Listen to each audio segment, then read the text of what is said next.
যদি তুমি রু হও তবে সেদিন যে মারতে চেয়েছিল সে, মানে আর কি ভয়।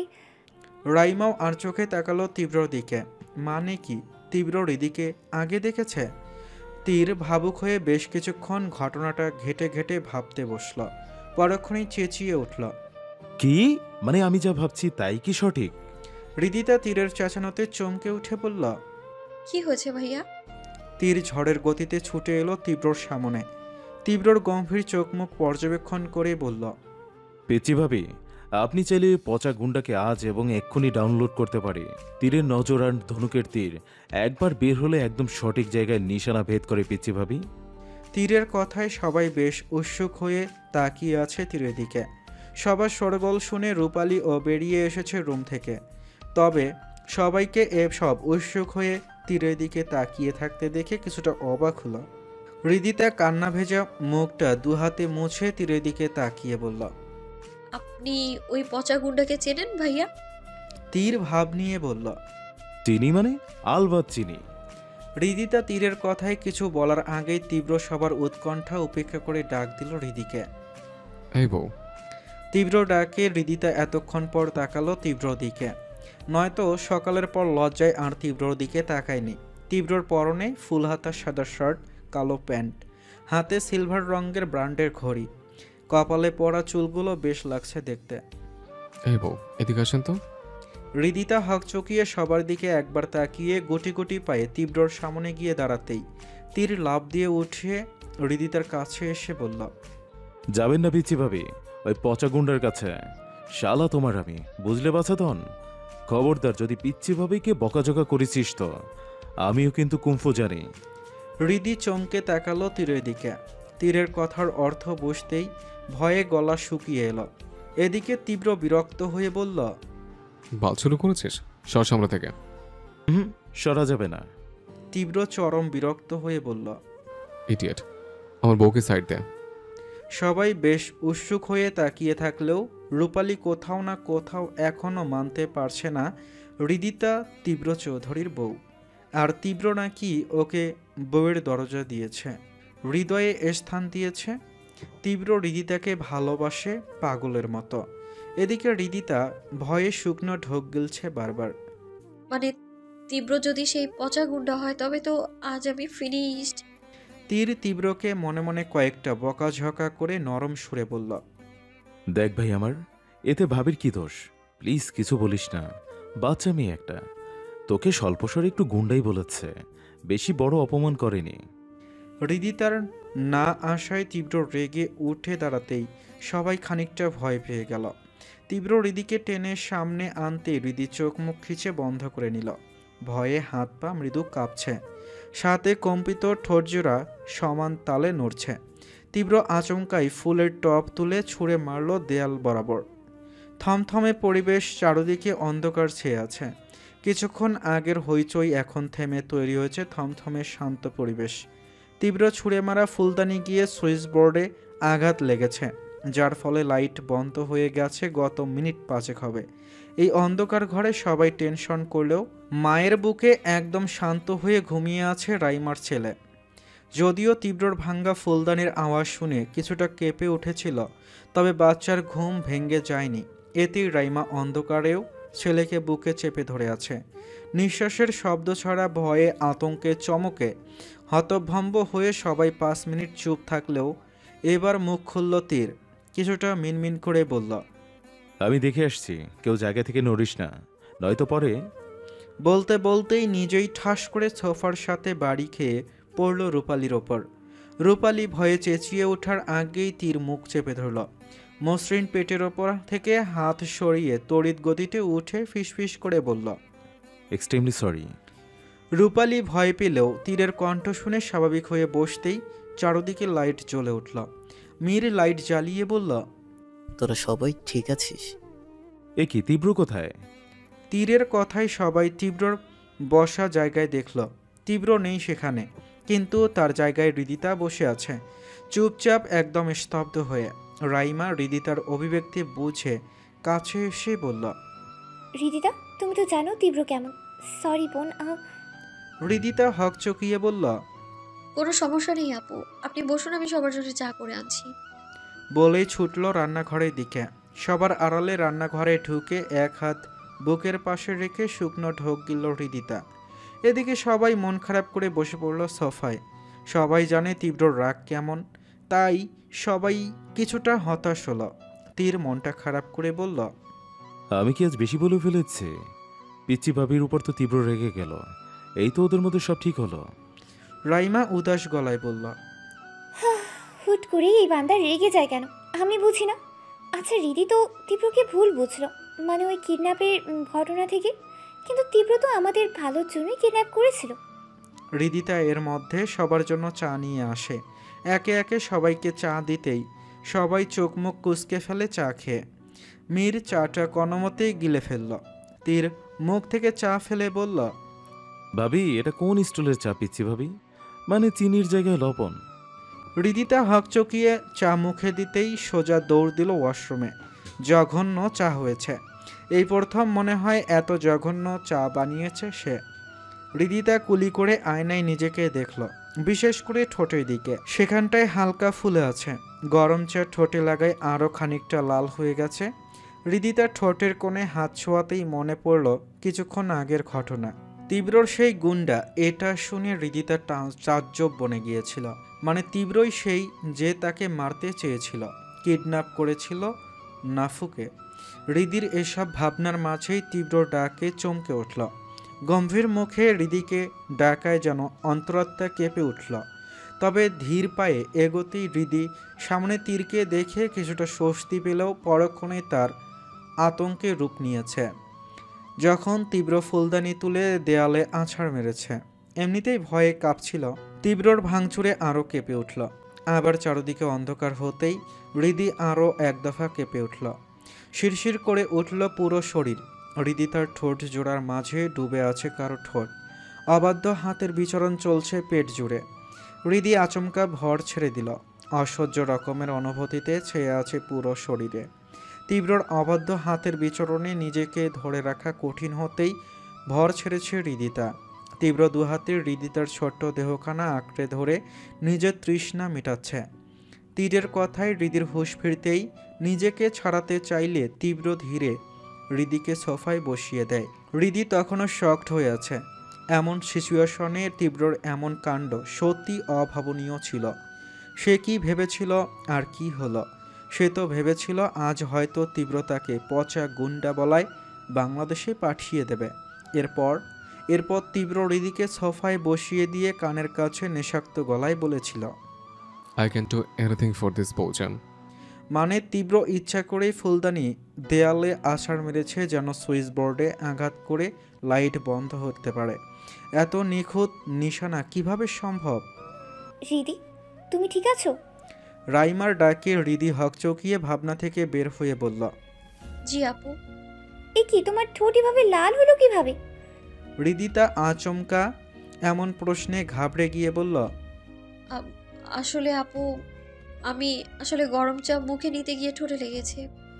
রাইমা হৃদিতার দিকে চেয়ে রইল খানিকক্ষণ, এরপর বলল, ঠিক আছে, বুঝেছি, যাও রুমে গিয়ে। হৃদি রাইমার কথায় তাৎক্ষণিক বলল। না না, রুমে যাব না। রাইমা হৃদির কথায় বুঝতে পারে বেচারি অনেক ভয় পেয়েছে তীব্রর কাণ্ডে, তাই বোঝানোর সুরে বলল, দেখো রিদি, তুমি তীব্রর কাজে রাগ করো না। আসলে তুমি তো জানো না কেন তীব্র নাফিসাকে তখন কিডন্যাপ করতে গিয়েছিল। হৃদি এবার লজ্জাটা গিলে প্রশ্ন করল। কেন আপু? রাইমা একে একে সবটা খুলে বলে একটা দীর্ঘশ্বাস ফেলল। জানো রিদি, সেদিন যদি তীব্র না থাকতো, আমি বা নাফিস কখনোই সুখে সংসার করতে পারতাম না। নাফিসের মতো বন্ধুর মতো স্বামী, নাফিসার মতো বোনের মতো একটা ননদ, মায়ের মতো একটা শাশুড়ি, এত ভালোবাসা, একটা পরিপূর্ণ সংসার, আমার কেরিয়ার, সব কিছুই তীব্রর ওই কিডন্যাপ থেকেই হয়েছিল।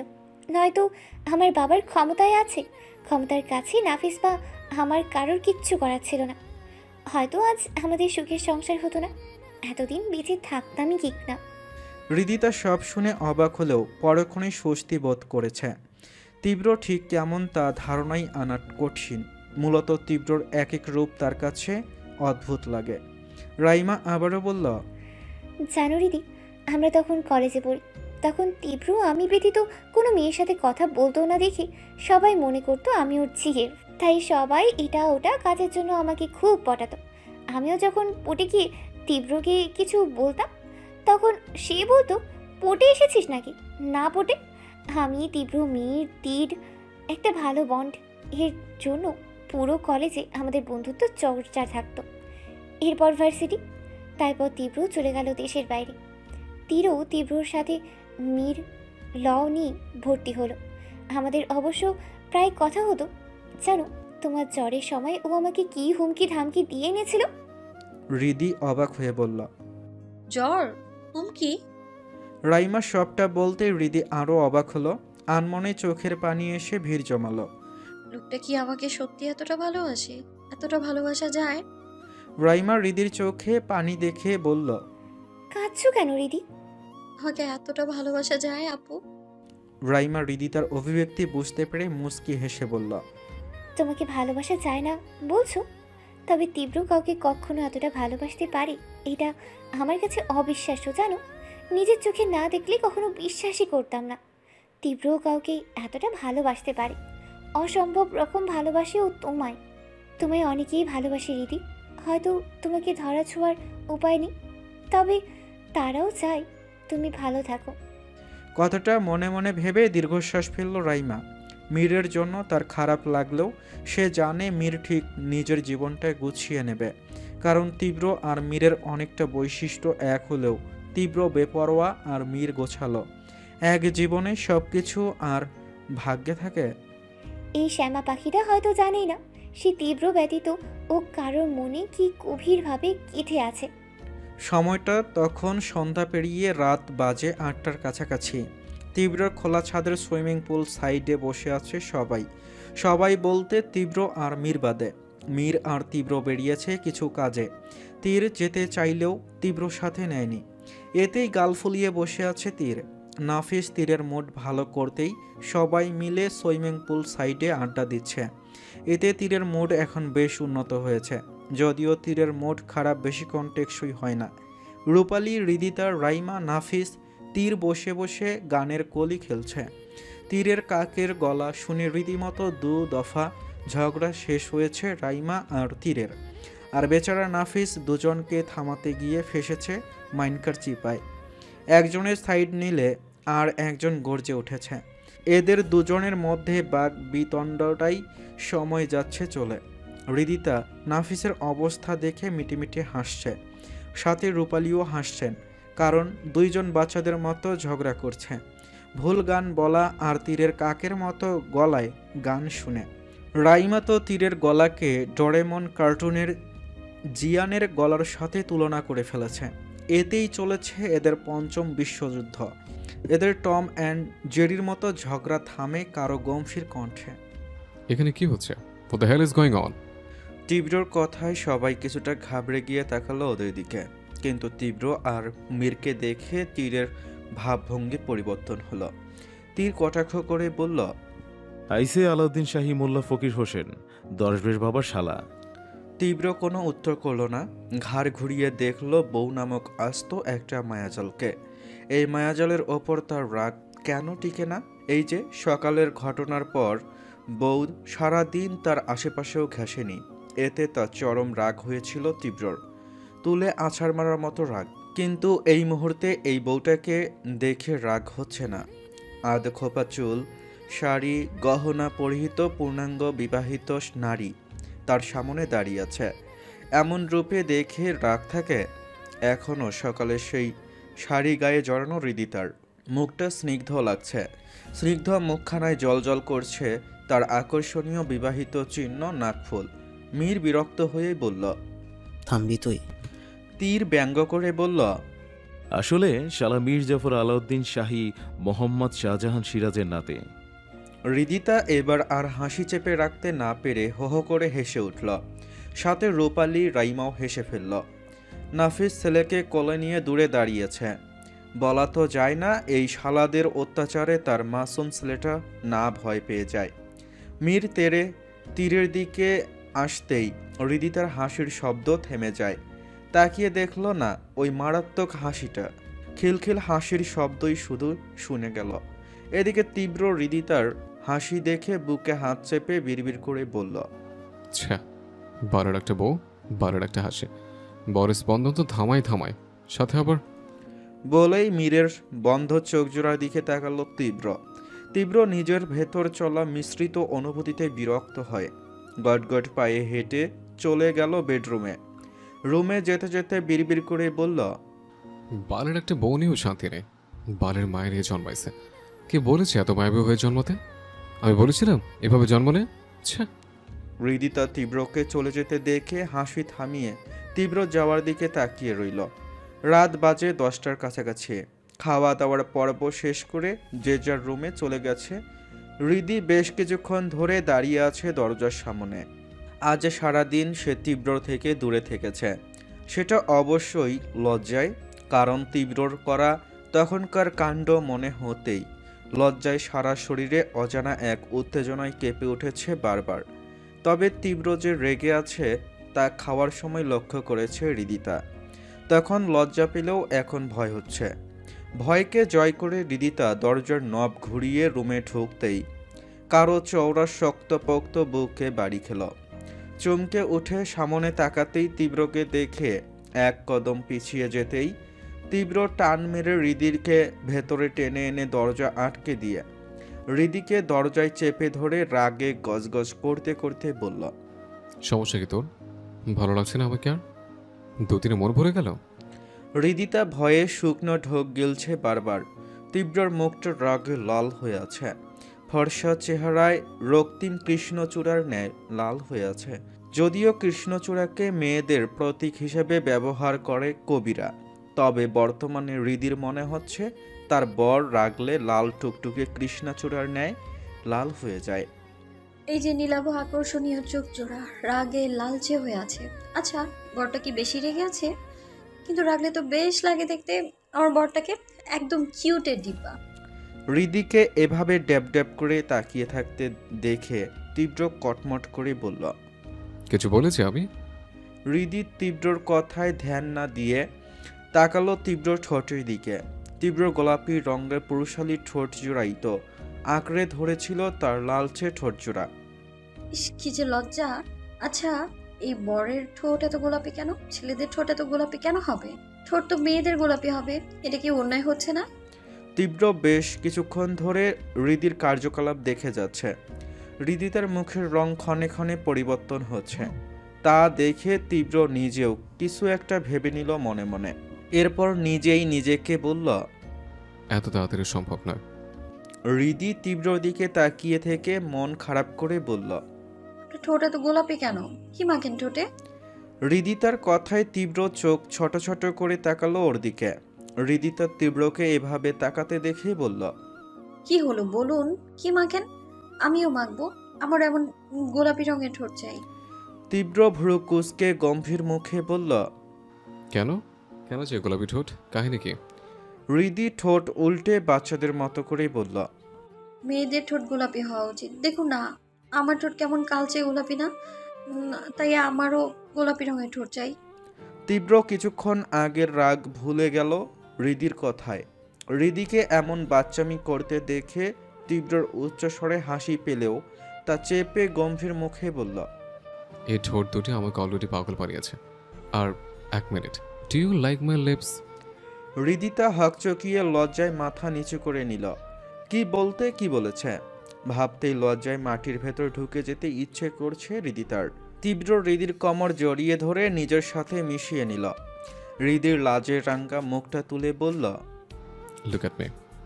হৃদি খিচে চোখ বন্ধ করে রাখা চোখ জোড়া পিটপিট করে খুলে তীব্র দিকে তাকালো।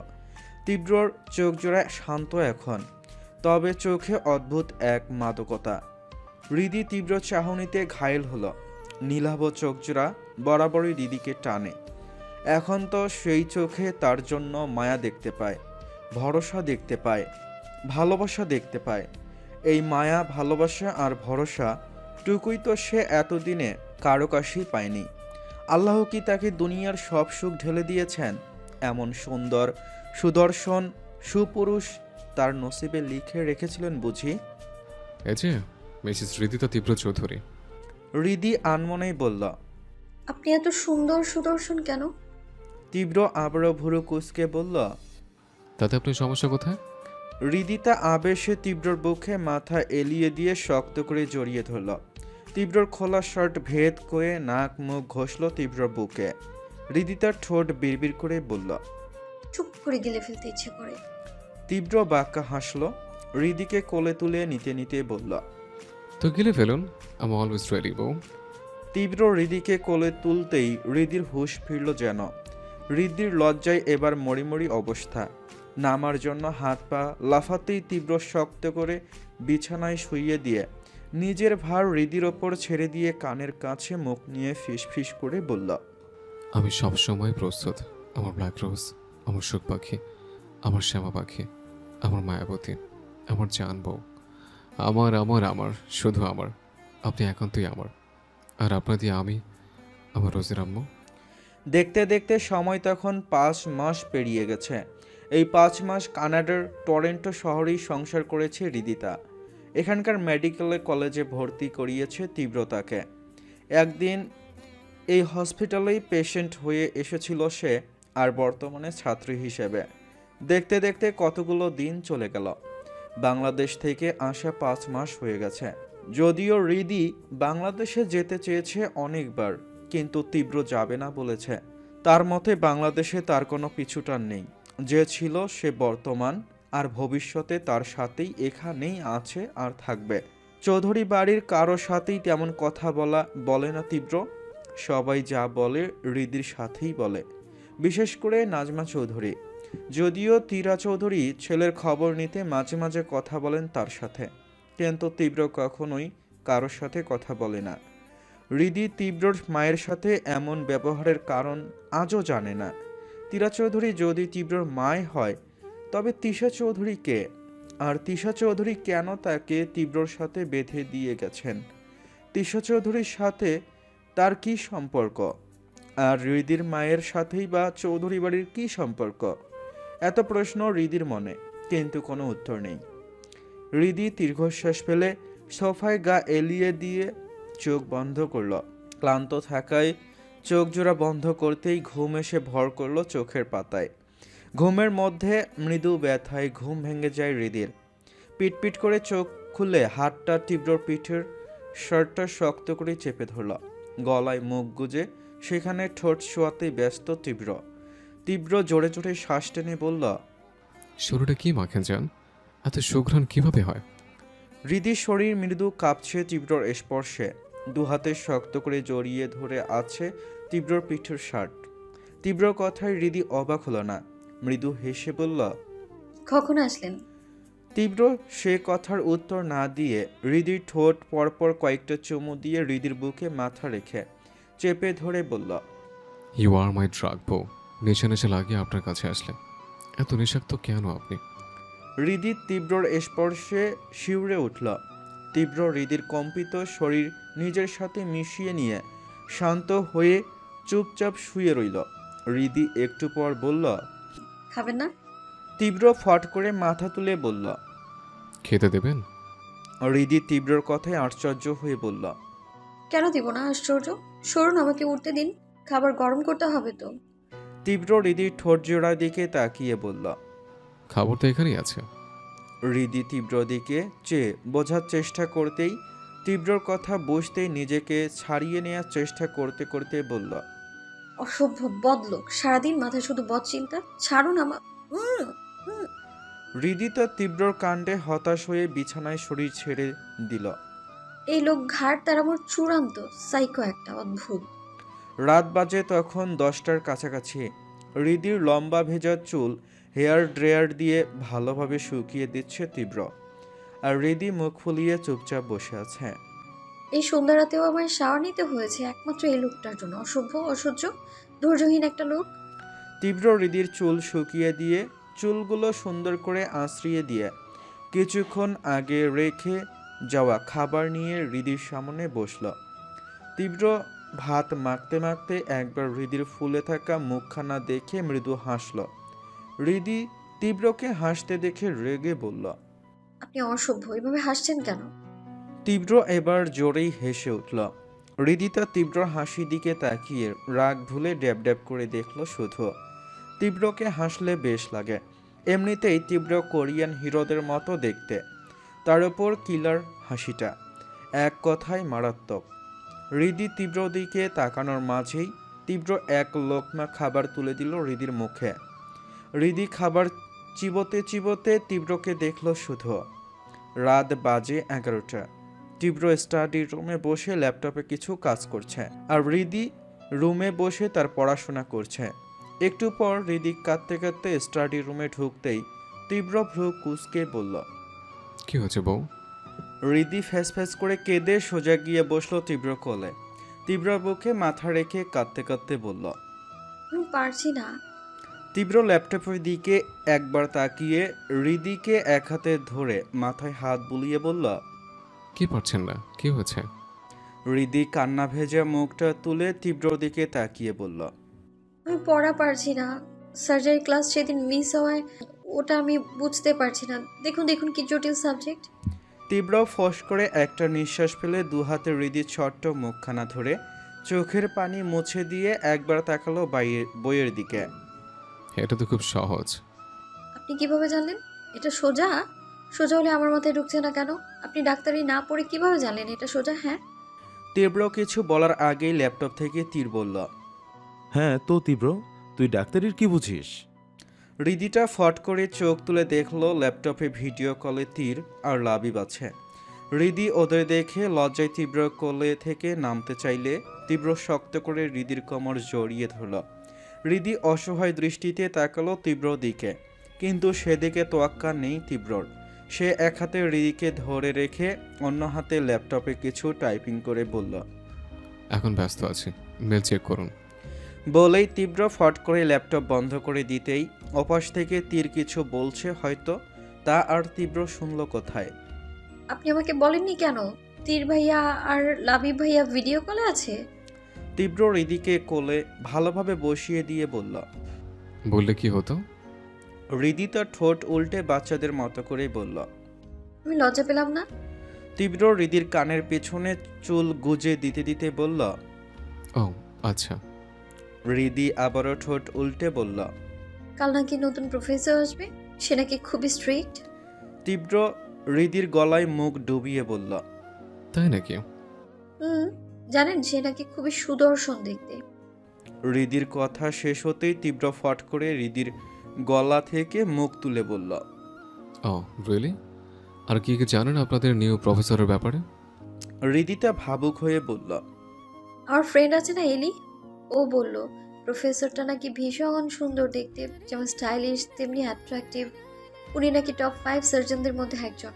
বয়সও নাকি বেশি না, আবার বছরে মাত্র 2-3টা ক্লাস দেন এই কলেজে। তবে মেয়েরা নাকি ওনার উপর ফিদা। শুধু সিনিয়র স্টুডেন্ট না, বরং লেডি ডক্টরদের মুখেও ওনার গুণগান চলছে। ক্লাসে তো হইচই পড়ে গেছে। বেশ ভালোই জানা দেখছে। সুদর্শন, সুন্দর, বাহ ভালোই তো। হৃদিতা তখনও তীব্রর হিংসায় জ্বলে ওঠা মনোভাব বুঝতে পারেনি। সে চঞ্চল কণ্ঠে বলল। তা নয় তো কি, না হলে কি তার আশা নিয়ে এত হইচই পড়ে?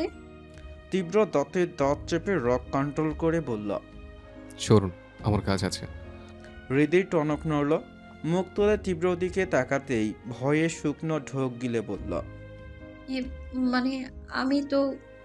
তীব্র ছোট ছোট চোখ করে বলল। পূরণ হয়ে গেছে নাকি? হৃদিতা চটপট তীব্রর গলা জড়িয়ে ধরে বলল। আপনি কি হিংসে করছেন? না, আমার হিংসা করার কোনো কথা বলছে? হৃদিতা ফিক করে হেসে বলল। আমি আপনাকে ভীষণ ভালোবাসি প্রিয় রাক্ষস মশাই। আপনার মাঝে আমি সকল পূর্ণতা পেয়েছি। আল্লাহ 2 হাতে সব সুখ ঢেলে দিয়েছেন আমায় আপনার মাধ্যমে। আপনি ছাড়া আমার চলার কোনো পথ নেই, যদিও থাকে সেই পথে আমার পা কখনো পড়বে না। আপনিই শুরু আর আপনাতেই শেষ, কারণ আপনাতেই আমি।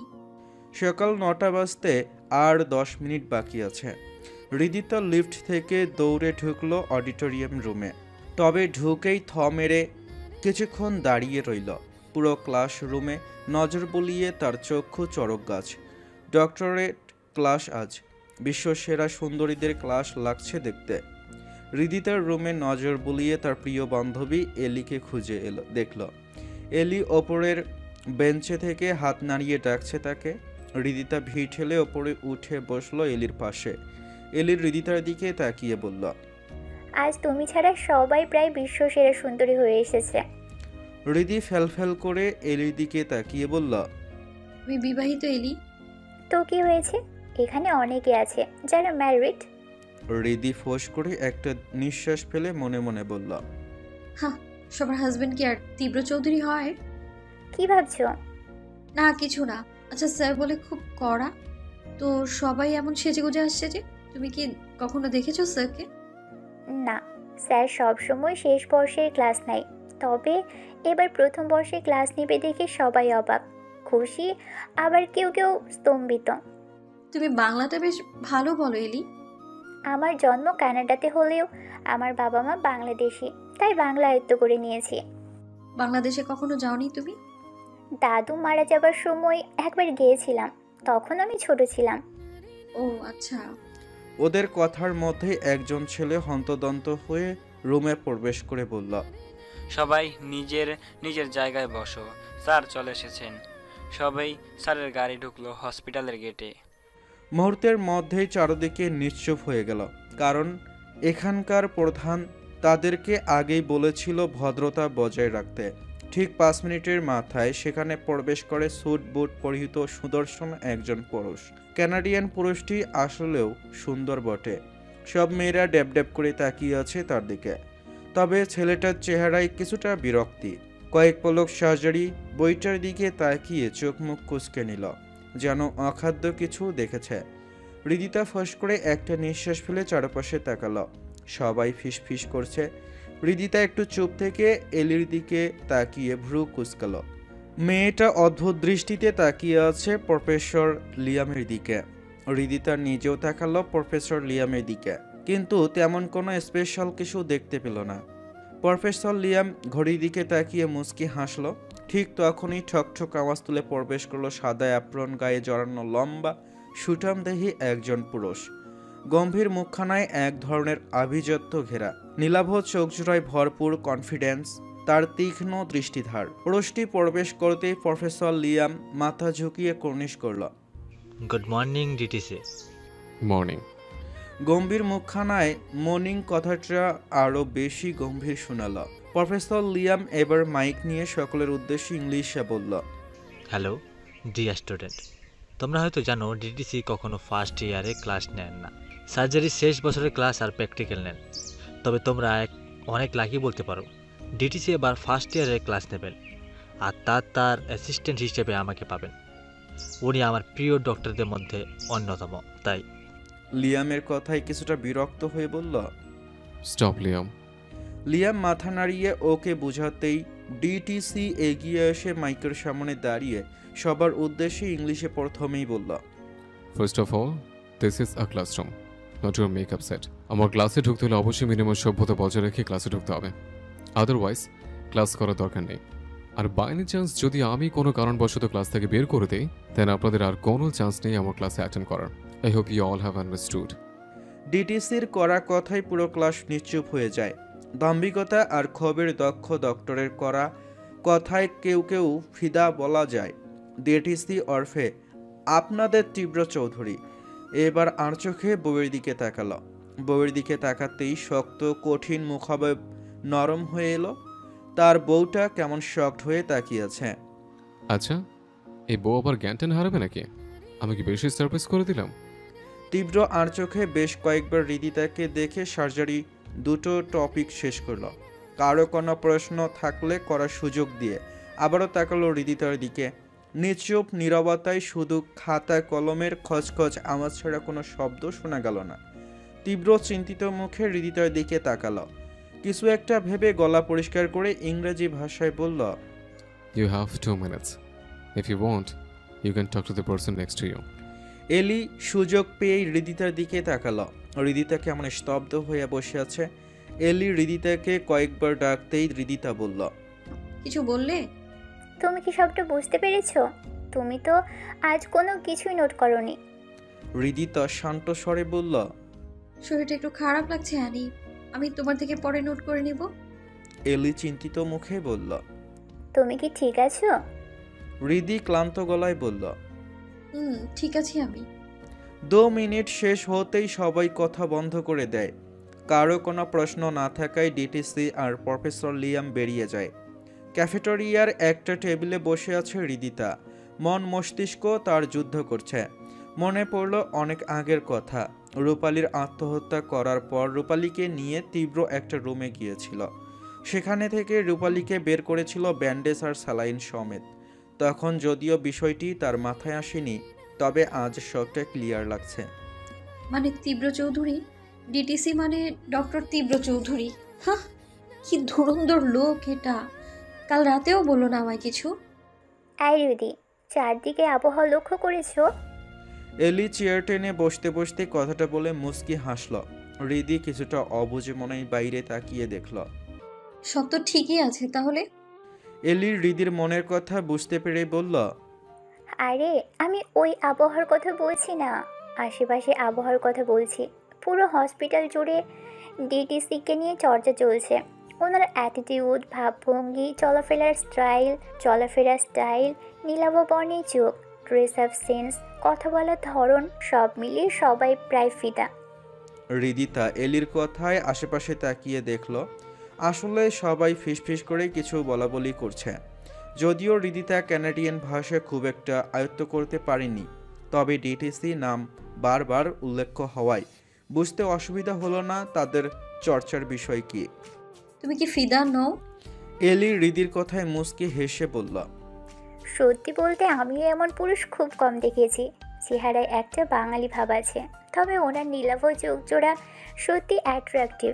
কি বলো তুমি? হৃদিতা বিড়বিড় করে বলল। হ্যাঁ, শুদ্ধ অ্যাট্রাকটিভ না, মারাত্মক ক্ষতিকরও বটে। আচ্ছা, তোমার কেমন লেগেছে বলো, যদিও তুমি ম্যারিড? হৃদি দীর্ঘশ্বাস ফেলে বলল। শকড। কি? তুমি শকড? বাপ রে, বাঙালি মেয়েরা কিন্তু স্বামীর প্রতি খুব লয়াল থাকে, তোমাকে দেখেই বোঝা যায়। তবে এমন হ্যান্ডু ছেলে হলে কি আর করার। বলেই হাসলো এলি। হৃদিতা মুচকি হেসে ক্লান্ত ভঙ্গিতে মাথা এলিয়ে দিল টেবিলে। অতিরিক্ত ভয় বা শকড হলে এখন আর সেন্সলেস হয় না হৃদিতা। এটার জন্য কাউন্সেলিং করেছে ডক্টরের সাথে। মেডিসিন আর তীব্র প্রচণ্ড কেয়ারে হৃদিতা এখন সুস্থ। হৃদিতাকে ক্লান্ত ভঙ্গিতে টেবিলে মাথা এলিয়ে দিতে দেখে এলি চিন্তিত মুখে বলল। তোমার শরীর কি বেশি খারাপ করছে রীতি? না, শুধু একটু। হুট করেই কেউ আচমকা হৃদিতাকে হ্যাঁচকা টানে কোলে তুলে নিতেই হৃদিতা ভয়ে আহ করে উঠতেই তীব্র কানের কাছে মুখ নিয়ে বলল। রিল্যাক্স। হৃদিতা চমকে উঠে তাকালো তীব্রর দিকে। মুখে মাস্ক আর মাথায় ক্যাপ পরিহিত তীব্রকে দেখে চেনার উপায় নেই এটা বর্তমান চর্চাপদ প্রাপ্ত ডিটিসি। হৃদিতা খানিকটা রেগে বলল। আপনি? তো বলেই হৃদিকে নিয়ে হাঁটা ধরতেই এলি ছুটে এসে বলল। হৃদিকে কোথায় নিয়ে যাচ্ছেন? কে আপনি? হু আর ইউ? হৃদিতা এলির চিন্তিত মুখের দিকে তাকিয়ে বলল। ডোন্ট ওয়ারি এলি, উনি আমার স্বামী। কথাটা বলতেই লম্বা কদমে হেঁটে হৃদিকে নিয়ে চলল তীব্র। এলি ওদের যাওয়ার দিকে তাকিয়ে মুচকি হাসল। কেউ কেউ তো ওদের ভালোবাসা দেখে মুচকি মুচকি হাসছে, কেউ কেউ তো হাততালি দিচ্ছে। তবে বাংলাদেশে হলে নিশ্চিত হ্যাঁচকা টানে কোলে তোলার ভিডিও ভাইরাল হয়ে যেত। হৃদিতা তীব্রর এমন কাণ্ডে লজ্জা পেল না, কারণ এমন কাণ্ডের সাথে পূর্ব পরিচিত সে। তবে আজ চোখ মুখ শক্ত করে রইল। বেশি রাগ হলে হৃদিতা নিশ্চুপ হয়ে যায়। আজ অতি শক্ত নিশ্চুপ সে। তীব্র এক পলক হৃদিতাকে দেখে লিফটের কাছে আসতেই লিফট খুলে যায়। তীব্র হৃদিতার দিকে তাকিয়ে দীর্ঘশ্বাস ফেলল। এই নিশ্চুপতা তার মেজাজ খারাপ করছে, সহ্য হচ্ছে না। তবে হৃদিতাকে কিছু বলল না। এই বউ, বউ শোনেন তো। এই বউ, এই ও বউ। হৃদিতা বিরক্তকর মুখে তাকালো তীব্রর দিকে। সমস্যা কি আপনার? এসে থেকে বউ বউ করে আমার মাথা খাচ্ছেন কেন? তীব্র জোরপূর্বক হেসে বলল। ইয়ে, আপনি কথা বলছেন না কেন? হৃদিতা ঠাস করে খুন্তি রেখে বলল। কথা বলতে ইচ্ছে করছে না, তাই বলছি না। আর কিছু? তীব্র হেসে বলল। অনেক কিছু। আসলে আমি আপনাকে সারপ্রাইজ দিতে চেয়েছিলাম। হৃদি রেগে বলল, হ্যাঁ, এমন সারপ্রাইজে আমি হার্ট অ্যাটাক করে বসি, তাই তো? আমি মরলে আপনি আরো বিয়ে। উম, দীর্ঘ 15 মিনিট পর হৃদি তাকে ছেড়ে দিল তীব্র। হৃদি জোরে জোরে শ্বাস নিতে নিতেই বলল। পাগল হয়ে গেছেন? তীব্র এক হাতে হৃদি তার চুল মুঠি করে ধরে রেগে বলল, একদম আজে বাজে কথা বলবি না, নয়তো শাস্তি এর চেয়েও ভয়াবহ হবে। মরে যাওয়া ছেড়ে দেওয়া বাদে যা বলবি শুনবো, আর একদিনও যেন এই 2 শব্দ তোর মুখে না শুনি, নয়তো এখানে পুঁতে রাখবো।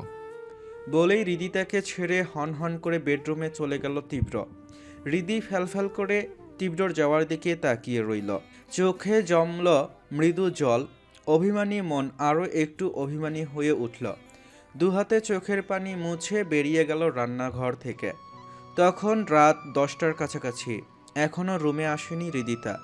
তীব্র ঘড়ির দিকে তাকিয়ে একবার দরজার দিকে তাকালো। ফোঁস করে একটা নিঃশ্বাস ফেলে ল্যাপটপ বন্ধ করে নিচে এসে দেখল ডাইনিং টেবিলে সব খাবার রাখা, কিন্তু হৃদিতা আশেপাশে নেই।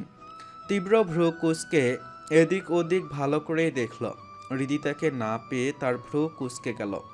সিঁড়ি বেয়ে দোতলায় এসে একবার চারদিকে নজর বুলিয়ে হাঁটল ছাদের দিকে। ছাদে আসতেই দেখল হৃদিতা দোলনায় ঘুমিয়ে আছে। খোলা চুলগুলো গড়াগড়ি খাচ্ছে ফ্লোর জুড়ে। তীব্র হৃদিতার সামনে এসে দাঁড়ালো। হৃদিতা তখন গভীর ঘুমে আচ্ছন্ন হয়ে আছে। বড় গলার গেঞ্জি হওয়ায় গলাসহ বুকের কিছুটা অংশ উন্মুক্ত হয়ে আছে। নরম তুলতুলে দোলনায় তুলতুলে নরম একটা বাচ্চা মেয়ে শুয়ে আছে। মায়াবী মুখখানায় মলিনতা ছড়িয়ে আছে। তীব্র ঝট করেই দোলনায় উঠে হৃদিতাকে আষ্টে পৃষ্ঠে জড়িয়ে ধরে মুখ গুজল গলার ভাঁজে। ঘুমের মধ্যেই কেঁপে উঠল হৃদিতা। আনমনে হাত চলে গেল তীব্র চুলের ভাঁজে। মূলত এটা হৃদিতার অভ্যাস হলেও তীব্রর অতিরিক্ত পাগলামিতে চোখ খুলতে বাধ্য হলো। ঘুম ঘুম কণ্ঠে বিরক্ত হয়ে বলল, এমন কেন করছেন? ঘুমোচ্ছি তো। তীব্র হৃদিতার গলা থেকে মুখ নামাতে নামাতে বলল, আমার ঘুম হারাম করে ঘুমাচ্ছেন কেন? কি করলাম আমি? যা করার তো আপনিই করেছেন। আমিই করব। বলেই তীব্রর কঠোরতা আরও বাড়তে থাকলো। তীব্রর ছোঁয়ায় কোমলতা নেই, আছে কঠোরতা, যেন শাস্তি দিচ্ছে হৃদিতাকে। তীব্রর অধিক বাড়াবাড়িতে হৃদিতা এবার বলল, কি করছেন? এটা ছাদ। কিন্তু তীব্র সে কি থামে? তবে আজকের ছোঁয়ায় ভালোবাসা নেই, আছে কঠোরতা, রাগ। একটা সময় অধৈর্য হয়ে হৃদিতা শক্ত হাতে তীব্রর মাথা বুকে চেপে ধরল। ছটফটিয়ে পাগলামি করতে থাকা তীব্র যেন হৃদির বুকে শান্ত হলো। হৃদি গায়ের টি শার্টটা কোনোমতে টেনে ঠিক করে অশান্ত তীব্রর মাথায় হাত বুলিয়ে বলল, এমন পাগলামো কেন করছেন তীব্র? তীব্রর থেকে হৃদিতার প্রশ্নের উত্তরটা এলো অদ্ভুত। হৃদিতা এবার ভীষণ অবাক হলো তীব্রর কথায়। ভালোবাসার মানুষগুলোকে আমি হারিয়ে ফেলিব, তাই আপনাকে আমি কখনোই ভালোবাসতে চাই না, কিন্তু আজীবন আপনাকে আমার সাথেই থাকতে হবে। আমি সারা জীবন আপনাকে আমার কাছেই রাখবো, অ্যাট এনি কস্ট। ভালোবেসে হারিয়ে ফেলেছে, ভালো না বেশি সারা জীবন আপনাকে আমার কাছেই রাখবো। আমি চাই না আপনি হারিয়ে যান। আপনি হারিয়ে গেলে আমি তখন কি করব? কোথায় খুঁজবো? পাগল হয়ে যাবো বউ। তীব্র কথায় হৃদি হতভম্ব অবাক। এত কিছুর পরেও তীব্র আমায় ভালোবাসে না, এটা আমায় মানতে হবে। হ্যাঁ, হয়তো কখনো ভালোবাসে বলেনি, তবে মুখে বলেই কি ভালোবাসা হয়? অনুভব কি করা যায় না? যায় তো। তীব্র আমায় ভালোবাসে কি না তার জন্য কোনো প্রমাণপত্রের প্রয়োজন নেই। ভালোবাসি বলার দরকারও নেই, কারণ আমি জানি ভালোবাসা শুধু মুখে বলে হয় না, অনুভব করতে হয়। আর আমি মনে প্রাণে বিশ্বাস করি তীব্র আমাকে ভালোবাসে।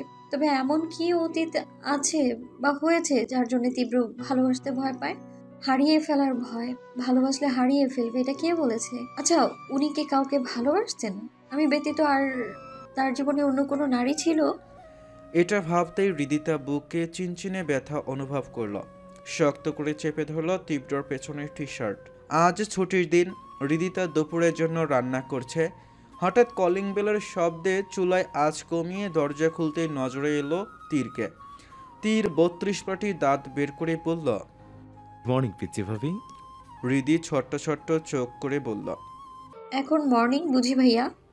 তীর আমতামতা করে বলল, আসলে ভাবি হয়েছে কি, আসলে সব দোষ পীর বাবা ফকির শাহ আলী আকবর শেখের নাতের। শালা আমাকে অফিস হাতে ধরিয়ে দিয়ে নিজে বিন্দাস আছে।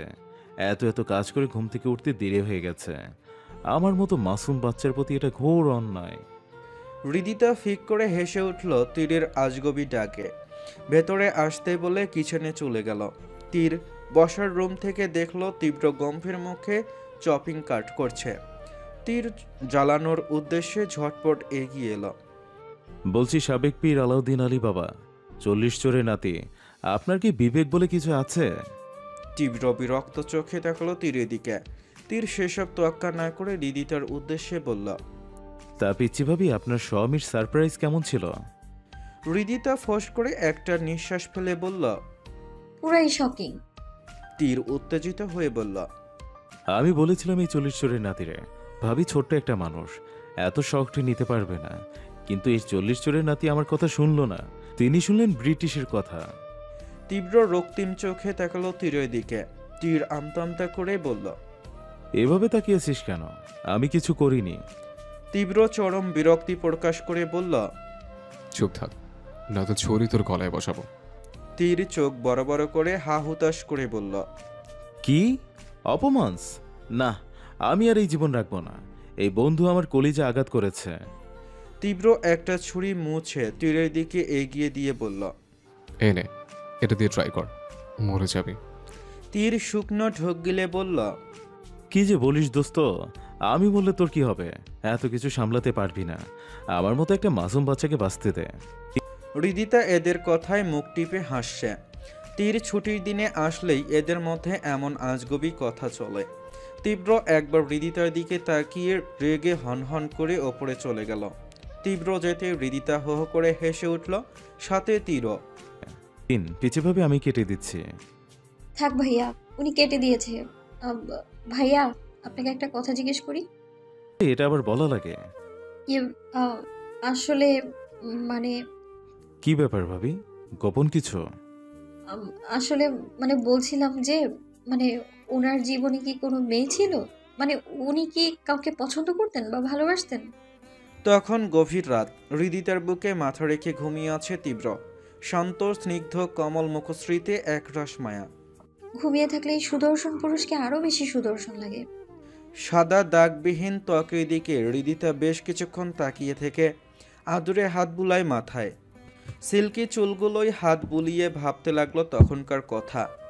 হৃদিতার প্রশ্নে তীরের রিয়াকশন ছিল এমন যেন সে খুব সাধারণ বিষয়ে প্রশ্ন করেছে।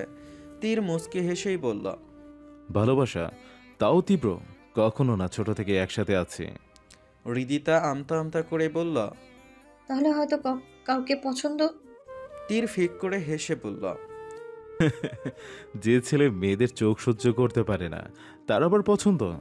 ছোটবেলা থেকে একসাথে বড় হয়েছে ভাবি, ওর হাড় গোড়ে সব চেনা আমার, কি আর বলবো। বলেই পাশের ঝুড়ি থেকে একটা অ্যাপেল উঠিয়ে তাতে একটা কামড় বসিয়ে মুখটা মলিন করে বলল, তখন সবাই আমরা ইন্টারে উঠেছি। তীব্র তখন শান্ত আর গম্ভীর। পড়া ব্যতীত দুনিয়াতে কারোর সাথে কোনো সম্পর্ক নেই তার। কলেজে গেলে ক্লাস শেষ করে সোজা গিয়ে বসবে লাইব্রেরিতে, এটাই তার ডেইলি রুটিন। একদিন আমরা সবাই বসে আছি গাছের নিচে, মীরের গানে তখন মুগ্ধ সবাই। হুট করে সবাই ছোটাছুটি দেখে আমরা এসে পৌঁছলাম লাইব্রেরিতে। ভিতরে ঢুকে আমরা রক্তাক্ত অবস্থায় পড়ে আছে ওই কলেজে অনার্সে পড়ুয়া ক্ষমতাশালী এক বড় ভাই। বেচারাকে এমন মার দিয়েছিল ভাবি, আহা যদি দেখাতে পারতাম, পুরাই মাখন। হৃদিতা দীর্ঘশ্বাস ফেলে বিড়বিড় করে বলল, দেখেনি কি? হ্যাঁ, মা আর আবার মাখন। আমি, মীর সহ সবাই তো অবাক।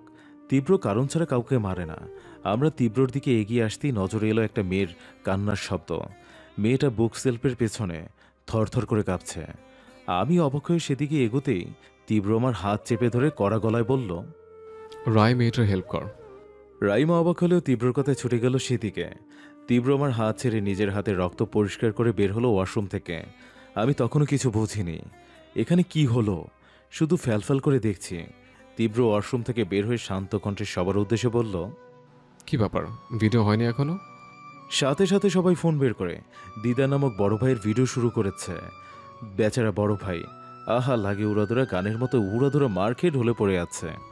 তীব্র আবারও শান্ত কণ্ঠে বলল, আমি ক্যাপশন লিখে দিচ্ছি। এই ক্যাপশন ব্যতীত অন্য কোনো এক্সট্রা ওয়ার্ড যদি অ্যাড হয় তবে সবার অবস্থা এমন হবে। তীব্রর হুমকিতে সবাই বেশ ভয় পায়। তীব্র খচখচ করে কাগজে কিছু একটা লিখে আমার হাতে ধরিয়ে দিয়ে বলে, এটা পড়ে শোনা। আমি পড়লাম 2 লাইনে লিখিত একটা হুমকি। মেয়েদের অসম্মতিতে তাদের গায়ে টাচ করার শাস্তি। ভুলে যাবেন না, আপনাদের ঘরেও মা বোন আছে। প্রথম লাইনটা ছিল মাফিয়া লাইন, দ্বিতীয় লাইনটা ছিল নেতা লাইন। হৃদি ফ্যালফ্যাল করে তাকালো তীরের দিকে। তীর হৃদির তাকানো দেখে ফিক করে হেসে উঠল। হাসি থামিয়ে বলল, আসলে ভাবি হুমকি প্লাস সহানুভূতি, ওই আর কি। ভাবি কেসটা কি বুঝেছেন? হৃদিতা মাথা নাড়ল, যার অর্থ বুঝতে পেরেছে। তীর এরপর বলতে শুরু করলো, মেয়েটার নাম ছিল মোনালিসা, দেখতে বেশ সুন্দর ছিল, তাই দিদারের মতো নরপশুর সুযোগ চেয়েছে। মেয়েটা ছিল মধ্যবিত্ত পরিবারের বড় মেয়ে, ভালো আর ভদ্র। সেদিন ঠিক সময় তীব্র গিয়ে না পৌঁছালে খারাপ কিছু হতে পারত মেয়েটার সাথে। সেই থেকে মোনালিসা তীব্রকে পছন্দ করত, ভালোবাসত। সেদিন ছিল আমাদের এইচএসসি বিদায় অনুষ্ঠান। গোটা 2 বছর সবাই একসাথে থাকার পর এবার বিদায় পালা। এখান থেকে সবার চয়েস অনুযায়ী কাজ করতে, কেরিয়ার করতে এগোবে। সেদিনই সকল লজ্জা ভুলে সবার সামনে তীব্রকে প্রপোজ করে মোনা। কিন্তু জানেন, সেদিন তীব্রর উত্তর ছিল এমন। সেদিন তীব্র বলেছিল, আম অলরেডি হাফ ম্যারিড। বউ আমার সবাই দুনিয়াতে ডাউনলোড হয়েছে। বউ এখনও ছোট, তাই তোমার প্রপোজাল গ্রহণ করতে পারবো না। তবে বউ বড় হয়ে যদি দ্বিতীয় বিয়ের পারমিশন দেয় তো অবশ্যই আমি তোমার কথা মাথায় রাখবো।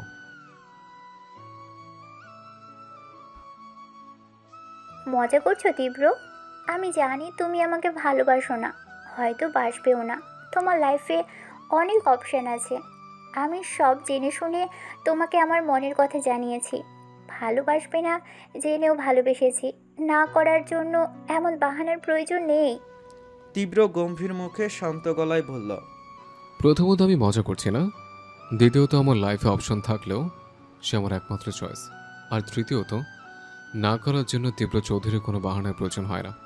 আই হোপ তুমি বুঝতে পেরেছো। Anyway, good luck for your future. এরপর থেকে মোনার দেখার আমরা পাইনি। জীবনে ব্যস্ততা বাড়ল, সবাই সবার জীবন নিয়ে এগিয়ে গেল। যার যার চয়েস অনুযায়ী সে সেখানে অ্যাডমিশন নিল। এদিকে তীব্র দ্য গ্রেট শাহী খান পীর অলি মোল্লার নাতে মেডিকেল কাঁপিয়ে পদার্পণ করল ভার্সিটি। না, স্টুডেন্ট হিসেবে না, রাজনীতি করতে। ধীরে ধীরে পাওয়ার বাড়ল, সাথে বাড়ল আরও পাওয়ার আশা। সময়ের সাথে তীব্রর ক্ষমতা বৃদ্ধি পেল। এইভাবেই চলতে থাকলো দিন, মাস, বছর। কত কত মেয়ে যে ওই নীলমণিহারি চৌকলা ধলার নাতিরে প্রপোজ করেছে ভাবি, আল্লাহ মালুম। হৃদিতা দীর্ঘশ্বাস ফেলল। প্রেম ঘটিত ব্যাপারে যে তীব্রর খাতা শূন্যের কোঠায় তা সে জানত, তবুও মনে শঙ্কা ছিল। তবে জেনে ভালো লাগলো, সে ব্যতীত তার প্রিয় পুরুষের জীবনে কেউ ছিল না। তবে ছোট বউ আবার কি? যাই হোক, এই খুশিতে বরকে টুপাটুপ দুটো চুমু দিয়ে আসলে মন্দ হয় না। কি কপাল রে তোর ঋতু, আসলে ও মেলায় ভালো জামাই পাইছি। হৃদিতার ভাবনার মাঝেই তীরের ফোনে বেজে উঠল। তীর ফোন রিসিভ করতেই ওপাশ থেকে ভেসে এলো বিরক্তকর কণ্ঠস্বর, তোকে আমার কলেজ হিস্ট্রি বলতে বলেছি ইডিয়েট। এখনই বের হ আমার বাড়ি থেকে। বউ যদি আমার একাংশ রাগ করে তোর ফালতু কথায়, দেখিস তোকে আমি উল্টা ঝুলিয়ে রাখবো। টং টং টং। তীর পাংশুটে মুখ করে ফোন কান থেকে নামিয়ে বিড়বিড় করে বলল, সাদে বলি পীর জাফর আসলামুল্লাহ পীর বাবা সন্দেশচরের একমাত্র নাতি, বদদোয়া করলাম তোর বউ তোকে উঠতে বসতে কেলানি দেবে। হৃদিতা তীরকে বিড়বিড় করতে দেখে বলল, কি হলো ভাইয়া, কিছু বললেন? তীর মুখে হাসি হাসি টেনে বলল, ভাবি আমি একটু আসছি। হৃদিতা স্বাভাবিকভাবেই বলল, আচ্ছা। হৃদিতা ভেবেছে সে হয়তো ওয়াশরুমে যাবে, তাই অতটা আমলে নেয়নি। তবে সুযোগ পেয়ে বরটাকে একটু আদর করে আসলে মন্দ হয় না। যেই ভাবা সেই কাজ। চুলার আঁচ মৃদু করে হৃদিতা ওপরে উঠে এলো। তীব্র ল্যাপটপে মনোযোগ দিয়ে কিছু করছে। হৃদিতা এক ছুটে গিয়ে তীব্রকে জড়িয়ে ধরতেই ব্যালেন্স হারিয়ে হৃদিতা পড়তে নিলে। তীব্র চট করে ধরে ফেলে রেগে বলল, এসব কি? এসব তুফানে বিকাশ কবে থেকে শুরু করলেন? এক্ষুনি যদি লেগেছে তো ইডিয়েট। আরে লাগতোই না, আমি জানি আপনি লাগতে দিতেন না। এত ভরসা? তো একটা মাত্র বর, আমার ভরসা করব না? ও আচ্ছা। বলেই টপাটপ দুটো চুমু খেলো তীব্রর গালে। তীব্র বাঁকা হাসল। পাগলি বউ একটা। হৃদিতা জানেই না তীব্র সব কথাই শুনেছে ঘরে বসে সিসিটিভি ক্যামেরায়। বউ মানুষ সন্দেহ করবে তাতে কোনো সন্দেহ নেই, অথচ হৃদিতা জানেই না তীব্র কি জিনিস। তীব্র Chowdhury master mind underworld mafia এমনি এমনি নাকি? হৃদিতা ধারণার চাইতেও অধিক জানে সে হৃদিকে। তীব্র নিজের ভাবনা থেকে বেরিয়ে তাকালো বাচ্চা বাচ্চা চেহারায় মিষ্টি মেয়েটার দিকে। এই বউ এত মিষ্টি যে এভাবে থাকলে নিজেকে সামলে রাখা মুশকিল হয়ে পড়ে। তীব্র নিজেকে কন্ট্রোল করতে না পেরে হৃদিকে আচমকাই সোফায় শুইয়ে ওর ওপর ভর ছেড়ে দিল। হৃদিতা চমকালো, ভরকালো, তড়িঘড়ি করে উঠতে চাইলেও উঠতে পারল না। কিছু বলার আগেই তীব্র ঠোঁটজোড়া এসে মিলিত হলো তার ঠোঁটে। হৃদি নড়াচড়া করতেই তীব্র শক্ত করে চেপে ধরল হৃদিকে। ছোট্ট দেহখানা নিয়ে লড়াই করতে করতে হৃদি হার মানল, শান্ত হয়ে গেল। জানে লড়েও লাভ নেই। হৃদির ভাবনায় ছেদ পড়ে তীব্রর গঙ্গানের শব্দে। কিছু বিড়বিড় করছে, প্রায় এমন করে, তবে একটু পর শান্ত হয়ে যায়। তখন রাত বাজে 3টা। হৃদির খেয়াল নেই অনেক রাত হয়েছে। ভাবনায় এতটা বিভোর ছিল যে বুঝতেই পারেনি এতটা সময় চলে গেছে। সময় চলছে তার নিজ গতিতে। দেখতে দেখতে পার হয়েছে আরও 3টা মাস। তীব্র ক্লান্ত হয়ে বাসায় ফিরতেই কিছুটা ভ্রু কুঁচকে আশেপাশে সবকটা গার্ডের দিকে তাকালো। সবার চোখ মুখ দেখে সন্দেহ হলেও ভেতরে ঢুকতে ঢুকতে বলল, কি হয়েছে? কোনো সমস্যা? একটা সাদা লোক মানে বডিগার্ড এগিয়ে এসে বলল। ম্যাম। তীব্র ভ্রু কুঁচকে বলল, ম্যাম হোয়াট? লোকটা থরথর করে কাঁপছে। বাকিরা সবাই মাথা নিচু করে দাঁড়িয়ে আছে। লোকটা প্রাণ হাতে নিয়ে বলল, বস, ম্যাম পালিয়েছে। তীব্র ভ্রু কুঁচকে বলল, পাগল নাকি? এত গার্ড থাকা সত্ত্বেও কিভাবে পালাতে পারে? গার্ড তীব্রকে শান্ত কথায় অবাক হলেও কাপা কাপা হাতে দুটো খাম এগিয়ে দিল। তীব্র ভ্রু কুঁচকে খাম দুটো নিল। প্রথম খামে লেখা সাদা উল্লুক, আর দ্বিতীয় খামে লেখা প্রিয় রাক্ষস মশাই। ডোমান সাদা উল্লুকের অর্থ না জানলেও হৃদির সাদা উল্লুক ডাকে নামটা পরিচিত, তাই বুঝতে অসুবিধা হয়নি খামটা তারই জন্য। প্রথমে সাদা উল্লুক খামটা থেকে চিঠি বের করে পড়ল তীব্র। সাদা উল্লুক ভাইয়া, আশা করছি জ্ঞান ফেরার পর চিঠিটা পাবেন। প্রথমেই সরি, আমি আপনাদের চায়ে ঘুমের ঔষধ মিশিয়ে দিয়েছি তার জন্যে। এটা ছাড়া আর কোনো উপায় ছিল না। চিন্তা নেই তীর ভাইয়া, আমার সাথে আছে। আপনার বসের চিঠিটা আপনার বসের হাতে পৌঁছে দিন। চিঠি পড়ে তীব্রর রিয়াকশন বোঝা গেল না। সে এবার তার নামের চিঠিটা পড়তে শুরু করলো। চালাকির জন্য একটা ধন্যবাদ তো পেতেই পারি। কেমন দিলাম রাক্ষস মশাই? মাফিয়ার বউ বলে কথা, একটু একটু ডেঞ্জারাস না হলে কি চলে? হ্যাঁ হ্যাঁ, সরি, অনেক ভালোবাসি আপনাকে। তীব্র চিঠি পড়ে হো হো করে হেসে উঠতেই সবাই আহাম্মকের মতো করে তাকালো তীব্রর দিকে। এটা কি ঝড় আসার আগের আবহাওয়া নাকি অন্য কিছু? সময় তখন সকাল 10টার কাছাকাছি। শাহজালাল আন্তর্জাতিক বিমানবন্দর থেকে সরাসরি নূরজাহান মেডিকেল কলেজ হাসপাতালে এসেছে হৃদি। তীর হৃদিকে হসপিটালের সামনে নামাতেই লাবিব ছুটে এলো। সে মূলত হৃদির আসার অপেক্ষাই করছিল। তীর লাবিবকে দেখে বলল, ভাবিকে নিয়ে যা লাভলি, আমি একটু পরে আসছি। লাবিব মাথা নাড়িয়ে হ্যাঁ বলতে তীর গাড়ি নিয়ে ছুটল। হৃদিতা ফোঁস করে একটা নিঃশ্বাস ফেলে লাবিবের সাথে ওপরে গেল। করিডোর দিয়ে সোজা যেতেই দেখলো অনেক মানুষ বসে আছে। চৌধুরী পরিবার ব্যতীত আরও কিছু নতুন মুখ। হৃদিতা চেনে না এদের, তবে হৃদিতাকে দেখে সবার অবাক হওয়ার চেহারাগুলো হৃদিতাকে অস্বস্তিতে ফেলল। ধীর পায়ে এগিয়ে এসে থামল নাজমা চৌধুরীর কাছে। আম্মু কেমন আছে দাদিমা? নাজমা চৌধুরী কিছুটা সময় চুপ থেকে বলল, তোর অপেক্ষায় আছে, যা। হৃদি দীর্ঘশ্বাস ফেলে দরজা খুলে ভেতরে প্রবেশ করল। বেডে নিথর হয়ে শুয়ে আছে তীরা চৌধুরী। গায়ে দেওয়া সাদা চাদর, দুহাতে চলছে রক্ত আর স্যালাইন। সুন্দর মুখখানা ফ্যাকাশে হয়ে আছে, ঠোঁট জোড়া একদম শুকিয়ে আছে। হৃদিতে গিয়ে তীরা চৌধুরীর পাশে বসে মৃদু স্বরে ডাকল, আম্মু। তীরা চৌধুরী ধীরে ধীরে চোখ খুলে তাকালো হৃদির দিকে। হৃদিতাকে দেখেই ঠোঁটের কোণে হাসি ফুটে উঠল ওনার। ক্লান্ত আর ধীর কণ্ঠে বললেন, আরও একবার আম্মু বলে ডাকবি মা? হৃদিতার চোখ টলমল করে উঠল।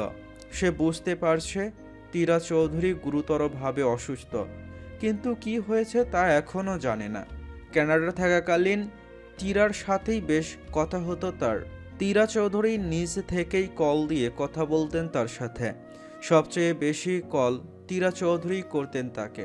যদিও বা তীরা চৌধুরীর ব্যবহার দেখে সে প্রথম প্রথম বেশ অবাকই হতো, তবে তীরা চৌধুরীর কথায় হৃদি বেশ বুঝতে পারত তীরা চৌধুরী তীব্রর জন্য ব্যতীত। যদিও হৃদি তার কথায় কথায় অনেকবার তাদের মা ছেলের এই অদ্ভুত সম্পর্কের কথা জানতে চেয়েছে, তবে তীরা চৌধুরী বারবার বলেছে সময় হলে তাকে সবটা জানাবে। তাই হৃদি তাও আর জোর করেনি। তীরার মাতৃত্ব সুলভ আচরণেই সে ভীষণ খুশি ছিল। অনেক বছর পর মামা ফিল পাচ্ছিল। আম্মু, তীরা চৌধুরী মুচকি হাসলেন। অসুস্থ অবস্থায় এই হাসিটাও যেন মলিন লাগলো। জানিস তো রিদিতা, সন্তান গর্ভে ধারণ করেও সেই সন্তানের মুখে মা ডাকটা না শোনা কতটা দুর্ভাগ্য আমার। হৃদিতা ফ্যাল করে তাকালো তীরার দিকে।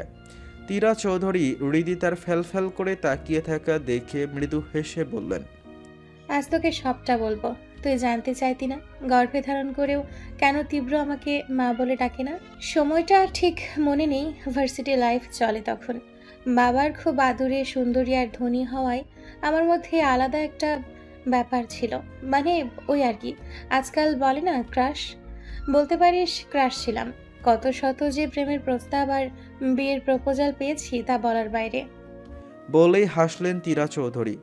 এরপর আবারও বলতে শুরু করলেন, ছেলেদের পাত্তা না দেওয়া আমি আটকে গেলাম এক শান্ত গম্ভীর পুরুষের মায়াবী চোখ জোড়ায়, নীলাভ বর্ণের চোখ জোড়ায়, আমির চৌধুরীর প্রেমে। তীব্র নীলাভ ও আকর্ষণীয় চোখ জোড়া তার বাবার মতো। আমির খুব পড়াকু টাইপ ছেলে ছিল, সারাদিন পড়তো, না পার্টি না নেশা না অন্য কিছু। আমার ওই শান্ত স্নিগ্ধ পড়াকু ছেলেটাকেই মনে ধরলো।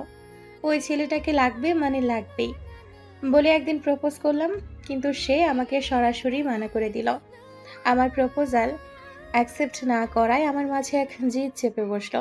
যে কোনো মূল্যে আমার আমিরকে চাই। এই জেদ আর এই ইগোই আমাকে নিয়ে এসে দাঁড় করালো এক কঠিন পর্যায়ে। আমিরকে পেতে একদিন সুযোগ বুঝে আমি তার ড্রিঙ্কসে নেশার ওষুধ মিশিয়ে দিয়ে আমিরের সাথে ইচ্ছাকৃতভাবে শারীরিক সম্পর্কে লিপ্ত হলাম। পরের দিন সকালে অনেক মেলোড্রামা করলাম। আমির শুধু অসহায় দৃষ্টিতে তাকিয়েছিল আমার দিকে। তার চোখের দিকে যখন তাকিয়েছিলাম, তার চোখ মুখে ছিল ব্যথিত দৃষ্টি। আমি নিঃশব্দে আমাকে দেখে কিছুক্ষণ পর বলল, চলো বিয়ে করে ফেলি। আমি আশ্চর্য হয়ে গেলাম, ভাবিনি আমির এত তাড়াতাড়ি মেনে নিবে। আমি কিছু বলার আগে আমির বলল, তুমি রেডি হয়ে আসো, আমরা এক্ষুনি কাজে অফিসে যাব। আমি সেদিন অবাক হয়ে বললাম, তুমি সব এত তাড়াতাড়ি মেনে নিলে কেন? আমি জানি না এসব কিভাবে হলো। পার্টিতে আমি শুধু সফট ড্রিঙ্কস নিয়েছিলাম, কিন্তু আমাদের মাঝে যা হয়েছে তা অন্যায়ভাবে হয়েছে। আমি চাই না তুমি অপবিত্র থেকে যাও, লোকসমাজ তোমাকে খারাপ বলুক। সেদিন আমি ছিলাম নিস্তব্ধ। আমি অবাক হয়েছিলাম এমন পুরুষ দেখে, যেখানে আমি স্ব ইচ্ছায় নিজেকে বিলিয়ে দিতে দুবার ভাবিনি আমার ইজ্জতের কথা, অথচ সে একজন ছেলে হয়ে আমার ইজ্জত বাঁচাতে কোনো কিছু যাচাই না করে আমাকে বিয়ের কথা বলল।